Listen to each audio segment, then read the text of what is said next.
Oke, assalamualaikum warahmatullahi wabarakatuh. Jumpa lagi di channel Cana Beta Fish. Gimana kabarnya teman-teman semua? Mudah-mudahan semua dalam kondisi sehat ya. Begitu juga dengan ikan-ikan yang kita pelihara, mudah-mudahan semua dalam kondisi sehat walafiat. Amin ya robbal alamin. Nah, di video kali ini teman-teman semua kita bakal menjawab ya keresahan yang paling sering terjadi pada kiper Cana, terutama Cana Maru, yaitu ikan mager atau mojok. Nah, sebelum kita membahas bagaimana cara penanganannya, kita harus cari tahu dulu ya apa penyebabnya. Karena ada beberapa faktor yang membuat ikan jadi mager. Nah, untuk faktornya sendiri diantaranya, yang pertama adalah karena ikan sakit, kedua ikan stres, ketiga kualitas air, yang keempat settingan tank, yang kelima suhu, yang keenam trauma, yang ketujuh pola pakan, dan yang terakhir yaitu mood pada ikan. Dari beberapa faktor yang saya sebutkan tadi akan kita bahas satu persatu beserta cara penanganannya ya teman-teman. Untuk yang pertama, penyebab ikan mager yang pertama adalah ikan sakit. Nah, ini adalah faktor yang bisa dibilang paling mempengaruhi, karena kalau ikan sakit biasanya ikan bakal jadi mager, gak mau makan, dan yang paling fatal bisa sampai kematian. Maka dari itu, penting bagi kita sebagai kiper untuk selalu memeriksa kondisi ikan kita. Untuk ciri-cirinya, teman-teman bisa cek pada bagian badannya, apakah ada jamur atau luka. Pada matanya, apakah ada selaput putih atau biasa disebut dengan cloud A. Periksa lagi pada matanya, apakah ukuran matanya membesar dari biasanya atau biasa disebut dengan pop A. Terus pada karakternya, apakah dia suka gigit ekor. Penyakit-penyakit itu biasanya umum terjadi pada Cana. Nah, untuk penanganannya, saya ada salah satu contoh cara mengobati jamur pada Cana limbata. Namun bisa juga diterapkan untuk Cana lain. Untuk link videonya ada di pojok kanan atas ya teman-teman. Oke, kita lanjut ke faktor yang kedua, yaitu ikan stres. Nah, untuk ikan stres ini ada beberapa faktor yang mempengaruhi. Di antaranya, ikan baru sampai dari perjalanan panjang, ikan sering diganggu, ikan sering dikagetin, dan masih banyak lagi. Nah, kesalahan para kiper Cana yang paling umum terjadi ketika ikan stres adalah tidak sabar ya teman-teman. Kenapa saya bilang begitu? Karena saya juga pernah melakukan kesalahan tersebut, yaitu tidak sabaran. Jadi ikan baru sampai pengennya cepat-cepat langsung settle, langsung diajak mainan, digangguin, dikasih pakan, dan alhasil karena ikannya masih stres yang ada ikan jadi mojok. Sama aja bro, saya juga sama kok seperti kalian waktu awal-awal keep Cana. Jadi paham betul lah gimana rasanya. Maka dari itu di video kali ini saya buat dari pengalaman pribadi saya ya. Saya share ke teman-teman semua supaya bisa lebih baik lagi dalam merawat Cana. Nah, kalau ikan masih stres, jangan lakukan yang saya sebutkan tadi ya. Biarkan ikan beradaptasi dulu sama lingkungan barunya. Jangan diberi makan dulu. Tunggu sampai ikan benar-benar sudah adaptasi dan dilihat sudah mulai aktif berenangnya, baru kita kasih makan. Untuk pakannya, usahakan pakan hidup yang mengambang supaya ada pergerakan di air untuk memancing insting berburu pada Cana. Jangan digoda dulu saat memberi makan, karena biasanya ikan gak bakal mau merespon kalau masih stres. Yang ada kitanya capek dan ikan jadi tambah stres karena digangguin. Kasih aja pakannya langsung di akuarium. Saya saranin pakai jangkrik ya, biar dia berenang di permukaan air untuk memancing insting berburu pada ikan Cana. Untuk berapa lama ikan beradaptasi nggak ada patokan ya teman-teman. Semua tergantung dari karakter bawaan ikan. Ada yang 1 hari udah settle, ada juga yang berhari-hari. Kalau sudah lewat 2 hari ikan belum aktif juga, kita kasih pakan aja nggak apa-apa, asal itu pakan hidup. Nanti lama-lama pasti bakal dimakan. Nah, kalau sudah mau makan, baru bisa kita goda-goda sebelum dikasih makan, sampai ikan benar-benar sudah aktif dan nggak mageran. Lanjut ke faktor yang ketiga, yaitu kualitas air. Nah, untuk kualitas air ini sendiri ada 2 faktor yang mempengaruhi juga teman-teman. Pertama, apabila air yang ada di rumah teman-teman itu kurang baik, bisa jadi dari air pump yang belum diendapkan, bisa juga ada kandungan kaporit di air teman-teman, bisa juga karena pH terlalu tinggi, biasanya ada di angka di atas 8. Itu kurang baik untuk maru, karena maru lebih cocok berada di air dengan pH agak rendah, teman-teman. Untuk air pada tank saya ini berasal dari sumur ya.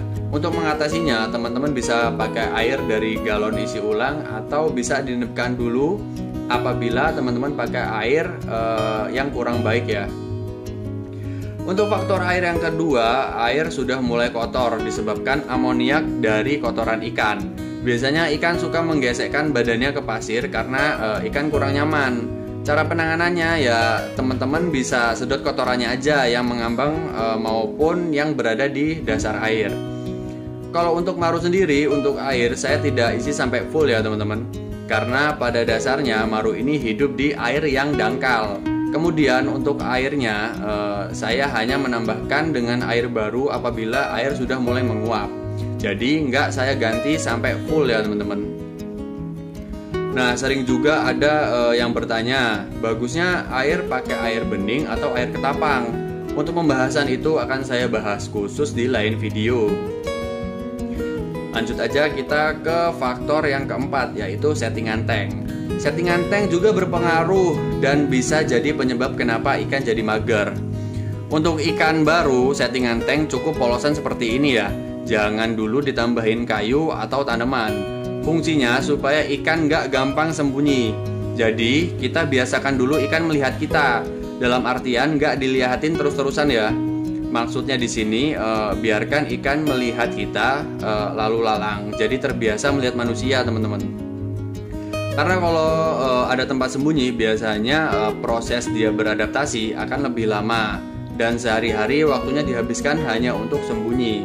Jadi polosan seperti ini aja dulu, cukup tank dan substrat. Nah, kalau misalnya ikan sudah mulai settle, baru bisa ditambahin ornamen sesuka kalian. Tapi jangan berlebihan juga ya. Jangan sampai tidak ada ruang gerak buat si ikan berenang. Oke, lanjut ke faktor yang kelima, yaitu suhu. Nah, suhu juga berpengaruh nih teman-teman untuk ikan yang suka mager.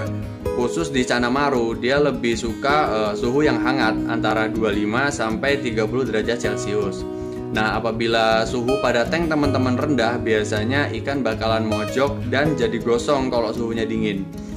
Apalagi sekarang ini lagi musim hujan ya teman-teman. Solusinya teman-teman bisa pakai lampu 24 jam nonstop dan bisa juga ditambahin heater supaya air jadi hangat.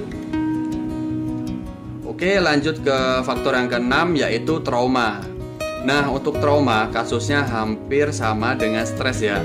Cuma untuk trauma sendiri ada cara khusus dalam penanganannya. Biasanya terjadi pada cana yang sudah dikip lama ya teman-teman. Banyak faktor yang bisa buat ikan jadi trauma. Di antaranya karena ikan terlalu kaget. Misalnya saat digedor kacanya karena posisinya belum siap, bisa juga nimbulin trauma teman-teman.